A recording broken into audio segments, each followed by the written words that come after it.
Est-ce que c'est vrai que le chronomètre optimum, c'est déjà dans votre tête pour beaucoup des années? Depuis 1984. Wow! So, à la même moment que le tourbillon et la Parce résonance, que quand j'ai fait le remontoir d'égalité, pour sa première montre, je m'étais dit, ma prochaine montre que je vais faire pour moi, si j'ai le temps, en montre de poche toujours à l'époque, ce sera double barillet, remontoir d'égalité et échappement, un échappement sans huile. Je pensais peut-être un échappement de Robin ou un truc comme ça. Ouais. Après, ça a évolué. Puis, en 2001, j'ai dessiné l'Optimum. Wow. En 2001. Incroyable. Et quand j'ai dessiné l'Optimum, je me suis rendu compte que je pouvais mettre un petit compteur derrière, faire un deuxième pour voir la seconde morte comme ça. Et j'ai dit, mais bon sang, je suis vraiment con, parce que sur le premier tourbillon, le bracelet, j'ai pas pensé à la seconde morte. So, en fait, c'est l'Optimum qui a vous donné les... Oui. Ah bah, incroyable. Donc j'ai j'ai dessiné tout de suite le tourbillon ETN, le nouveau. Et à la fin de 2003, j'ai stoppé le premier. Oui. Ah ouais, c'est incroyable. À cause de ça. C'est l'Optimum qui... Oui, c'est pas le... On croirait que c'est l'inverse. Ouais. Et ça, je l'ai laissé 10 ans dans les tiroirs. Oui. Et puis en 2009, je crois, je commençais à dire, bon, il va falloir qu'on redessine tout. Parce que notre savoir-faire s'est amélioré. Donc ce que j'avais dessiné en 2001, il va falloir le modifier pour qu'il soit au niveau de ce qu'on fait aujourd'hui. Et après, c'est comme ça qu'on a sorti l'Optimum. Mais l'Optimum était déjà depuis... on l'a sorti en 2013, je crois. Incroyable. Et vous allez dire qu'à le moment, vous avez pensé peut-être utiliser un échappement Robin, mais finalement, vous avez utilisé inspiré par l'échappement naturel. Je vais te dire pourquoi j'ai pas fait Robin. Parce qu'un jour, Giulio Papi m'a dit qu'il travaillait sur un échappement de Robin. Giulio Papi a fait ça pour ça, oui. Alors, je lui ai dit, écoute, je te laisse la priorité puisque tu as commencé avant moi. Okay. J'ai dit, je vais faire autre chose. Ah ben, incroyable. C'est un gentilhomme. Oui, puis ça aurait été con qu'il y ait deux marques qui fassent la même chose. Tu vois, ça manque d'originalité après. Et pourquoi l'échappement naturel? Parce que j'étais toujours fasciné par l'échappement naturel. Moi aussi. La première découverte que j'ai eue au Musée des Arts et Métiers, lorsque on a travaillé là-bas, moi j'avais 20 ans, 20 et quelques, mais j'avais bien appris la leçon de Breguet. Et puis on a retrouvé dans les réserves un chronomètre hexagonal, chronomètre de marine de Breguet. Oui. Et puis on ouvre pour regarder le mouvement. Oui. Il y avait mon oncle qui était là, il y avait Catherine Cardinal, il y avait Jean-Claude Saboyer. Puis qu'est-ce que c'est cet échappement, tout ça, c'est incroyable cet échappement. Moi j'ai dit, mais c'est un échappement naturel. J'étais le seul à savoir ce que c'était. Donc tu vois, je l'avais déjà appris depuis longtemps, l'échappement naturel. Oui. Ah oui. Mais après, le problème de l'échappement naturel, c'est que il n'est pas aussi perfectionné que celui-là. Parce que celui-là démarre tout seul, donc j'ai fait un truc. C'est un peu pareil, mais c'est un peu double impulsion sur le balancier. Oui. Ça, c'est le même système. Mais sur les systèmes de repos et des palettes, qui sont tout à fait différentes, parce que sur l'échappement c'est des palettes plates, comme ça, tu sais, c'est une palette normalement qui fait. Ah mais incroyable. J'en ai un au bureau.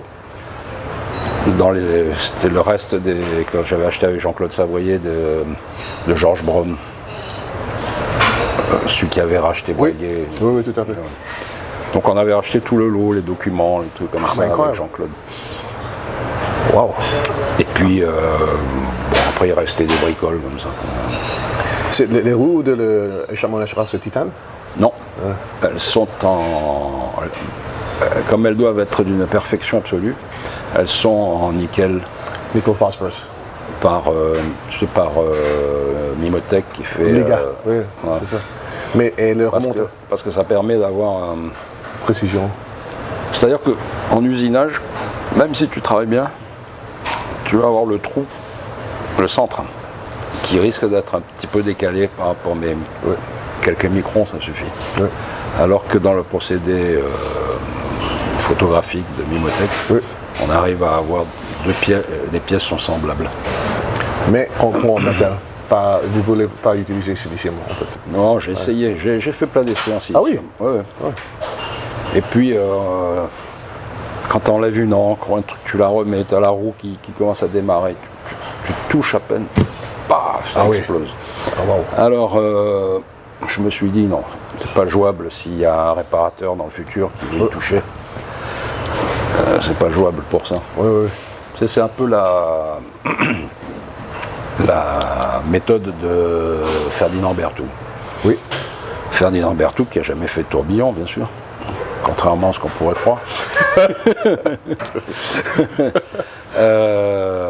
Faisait des chronomètres d'assez grande taille pour la marine. Oui. Et avec Jean-Claude Sabrier, on s'était toujours demandé pourquoi c'était si bien fait en fabrication, mais pourquoi il avait des choses. Il utilisait des méthodes anciennes. Oui. Alors qu'il aurait pu innover. Parce qu'il y avait ce qu'il fallait.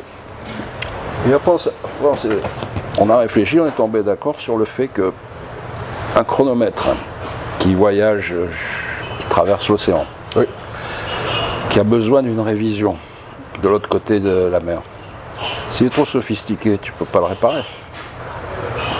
Et Berthoud voulait qu'il soit réparé. Ah oui. Donc il fallait garder des méthodes de construction que tout le monde puisse comprendre. Ça, c'est incroyable. Ouais. Parce que vous avez raison. Si on ne comprend pas.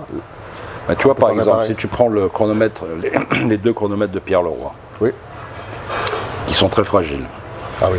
Parce qu'ils ont une compensation thermique avec des espèces de tubes remplis de mercure, tu sais, qui... Oui, mercury. Oui. Wow. En verre, tu vois. Mais partout, par contre, il y a la compensation sur le balancier. Oui. Alors ça, c'est en 1760. Oui. Et c'est un échappement à détente, déjà. Mais qui, au lieu de travailler sur l'axe, travaille sur l'extérieur, sur la serge du balancier. Oui. Donc, là-dedans, tu as la préfiguration de l'horlogerie moderne. Mais trop tôt. Trop tôt pour faire un chronomètre stabilisé pour, en cas de risque de... Il avait mis déjà les rubis, il avait mis tout ça. Mais si tu as un rubis qui est fêlé de l'autre côté, c'est impossible. Berthoud ne mettait pas de rubis. Oui. Il mettait ses galets, ses trucs comme ça, pour diminuer les frottements, mais il ne mettait pas de galets. Incroyable. Il y a toujours des méthodes de travail. Et celui qui a vraiment inventé après le chronomètre moderne, c'est son neveu, c'est Louis Berthoud. Ah oui.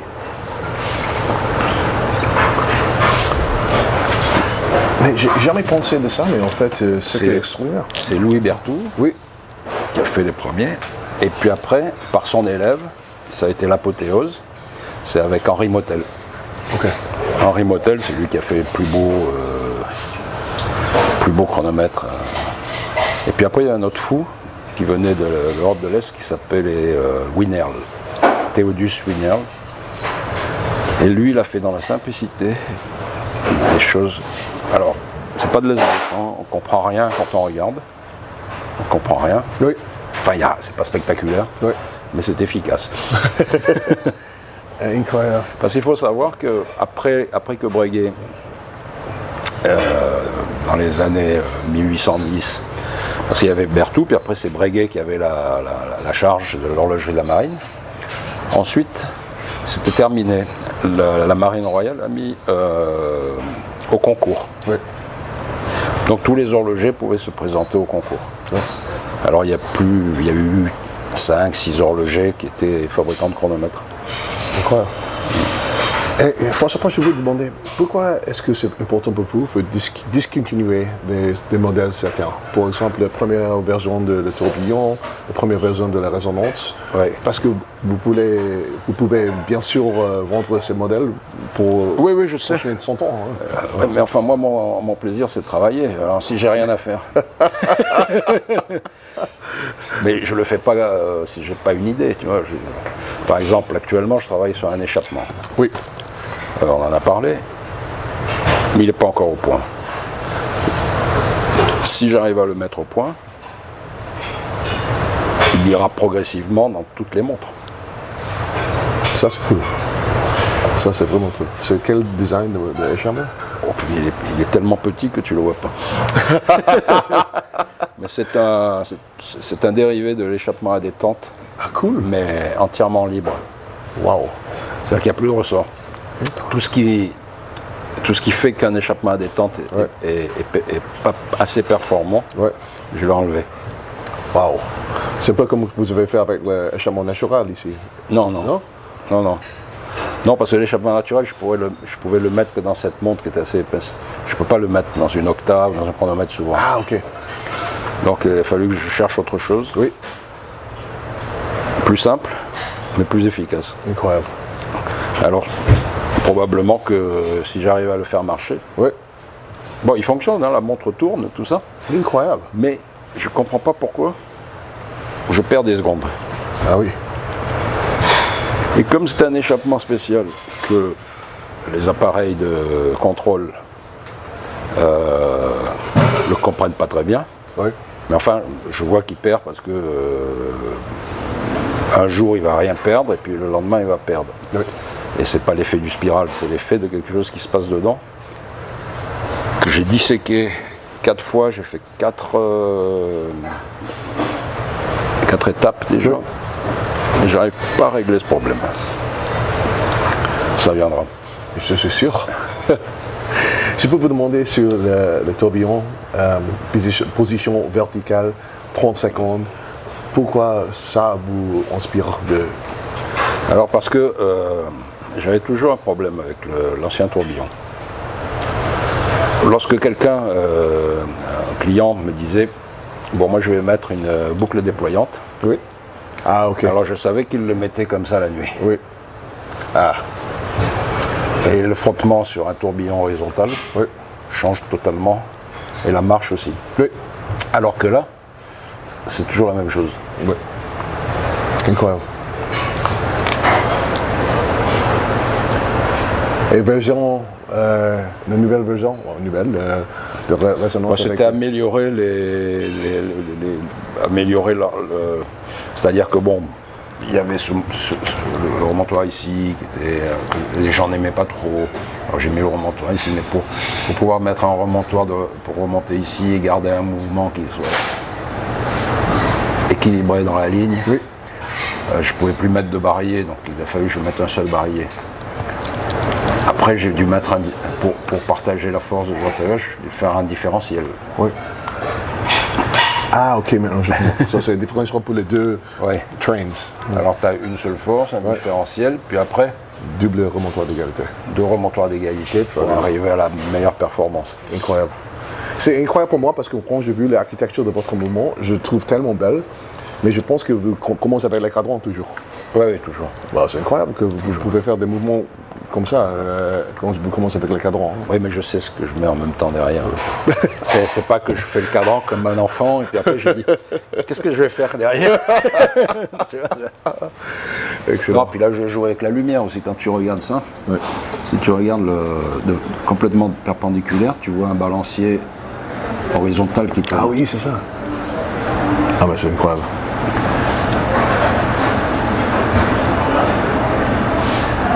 T'as l'impression de voir le balancier. Oui, exactement. C'est fait exprès, ça m'amuse. Ah oui. Ah mais c'est cool. Incroyable. François, merci beaucoup.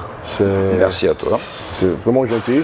Je comprends maintenant beaucoup plus que votre vision d'horlogerie. Et Tu sais, l'esthétique, c'est la lumière. C'est comme un peintre, hein, c'est pareil. Ouais. Bon, nous on a des matériaux qui font des reflets, puis d'autres que tu fais moins de reflets, tout ça. C'est tout ce mélange de reflets et pas de reflets qui font que tu animes un petit théâtre. Un petit théâtre avec et qui fonctionne. Et qui fonctionne très bien. Ouais. Je suis sûr que si l'horlogerie, c'est un mur, vous allez mettre peut-être les plus grandes pièces dans la mur. Merci beaucoup, François-Paul. C'est un très grand plaisir. Merci, oui. Cheers.